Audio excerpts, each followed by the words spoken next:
বুয়েট প্রশাসনকে ধিক্কার জানাচ্ছি। এখানে ৬২ সালের আইন কিভাবে চলে? বুয়েটে এত মেধাবী লোক, এত শিক্ষক, তাদের মাথায় কোনো ঘিলু নাই। কোন দলীয় রাজনীতি নিষিদ্ধ, তবে কোন রাজনীতি করবেন?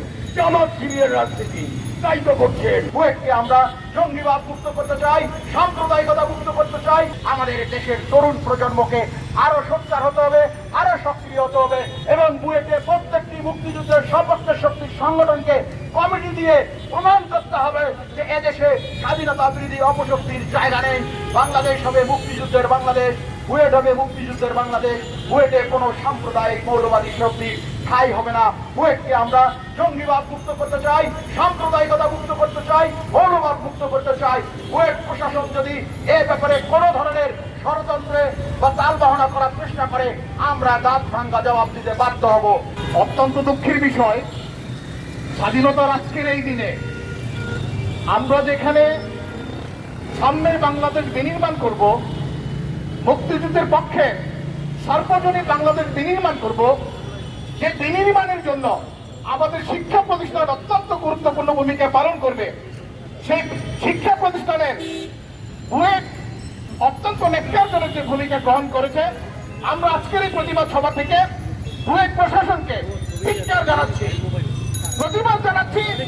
এই বুয়েট প্রশাসন যাতে অতি দ্রুত সময়ের মধ্যে জঙ্গিবাদ, মৌলবাদ এবং স্বাধীনতা বিরোধী নিকৃষ্ট সংগঠন ছাত্র শিবিরকে অতি দ্রুত নিষিদ্ধ করার মাধ্যমে আমার সাংবিধানিক অধিকার, রাজনৈতিক চর্চা করার অধিকার ফিরিয়ে দিবে।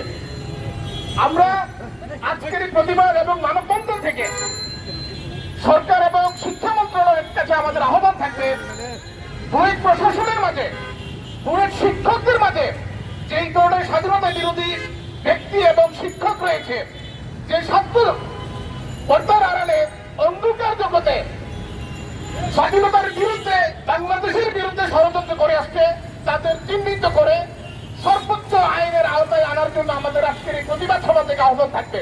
বুয়েট একটি সর্বোচ্চ শিক্ষা প্রতিষ্ঠানের অন্যতম একটি। এখান থেকে আমাদের মেধাবী ছাত্ররা বের হয়, অথচ এখন একটু আগে যা শুনলেন, তা কি শুনলেন? 19৬২ সালের আইনে বুয়েট পরিচালিত হচ্ছে। বুয়েটে জাতীয় পতাকা উত্তোলন করা হয় না, বুয়েটে ছাত্র রাজনীতি নিষিদ্ধ করে দিচ্ছেন।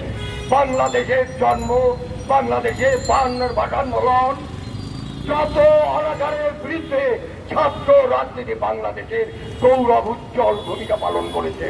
আপনি 52 সালের দিকে তাকান, এই ঢাকা বিশ্ববিদ্যালয়ের ছাত্ররা তৎকালীন পাকিস্তানের যে নেতা মোহাম্মদ আলী জিন্নার কাছে বলেছিল, মানি না, মানি না। সেই ধারাবাহিকতায় ৭১-এর মুক্তিযুদ্ধ, জাতির পিতা বঙ্গবন্ধু শেখ মুজিবুর রহমানের নেতৃত্বে আমরা ৩০ লক্ষ আমাদের স্বজন জীবন দিয়ে ২ লক্ষ মা বোনের সম্ভ্রমণের বিনিময় আমরা অর্জন করেছি বাংলাদেশ। এখানে ৬২ সালের আইন কিভাবে চলে? বুয়েটে এত মেধাবী লোক, এত শিক্ষক, তাদের মাথায় কোনো ঘিলু নাই যে ৬২ সালের আইনে বুয়েট চলবে কেন? তারা একবারও গিয়ে কথাটা ভাবেন নাই? না সুবিধার জন্য, না ষড়যন্ত্রের জন্য, না অন্য কোনো উদ্দেশ্য আপনাদের আছে যে ৬২ সালের আইনে বুয়েটকে চালাতে চাচ্ছে। আজ থেকে ২৪ ঘন্টা সময় দিলেন বাংলাদেশ মুক্তিযুদ্ধ মঞ্চ, ২৪ ঘন্টার মধ্যে এই আইনটি পরিবর্তন করুন। শিক্ষা কি শিখায়? আপনি একজন শিক্ষক, আপনি ৬২ সালের আইনকে কেন ধারণ করে আছেন? আপনার মস্তিষ্কে পাকিস্তান, ছোট পাকিস্তান এখনো জীবিত আছে, তাই আপনি এটা করছেন। আর করা যাবে না। বাংলাদেশ মুক্তিযুদ্ধ মঞ্চ ঘেরাও কর্মসূচি করবে। ছাত্রলীগরা কোন দলীয় রাজনীতি নিষিদ্ধ, তবে কোন রাজনীতি করবেন? জামাত শিবিরের রাজনীতি, তাই তো করছেন।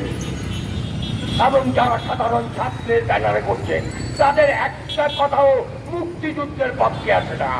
তারা ছাত্রলীগকে নিষিদ্ধ করবে, কত বড় স্পর্ধা!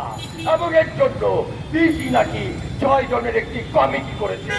এখন তো আমার প্রশ্ন, এই কমিটি কাদের? এই কমিটির সদস্য কারা? এরা কি জামাত শিবিরের পৃষ্ঠপোষক কিনা?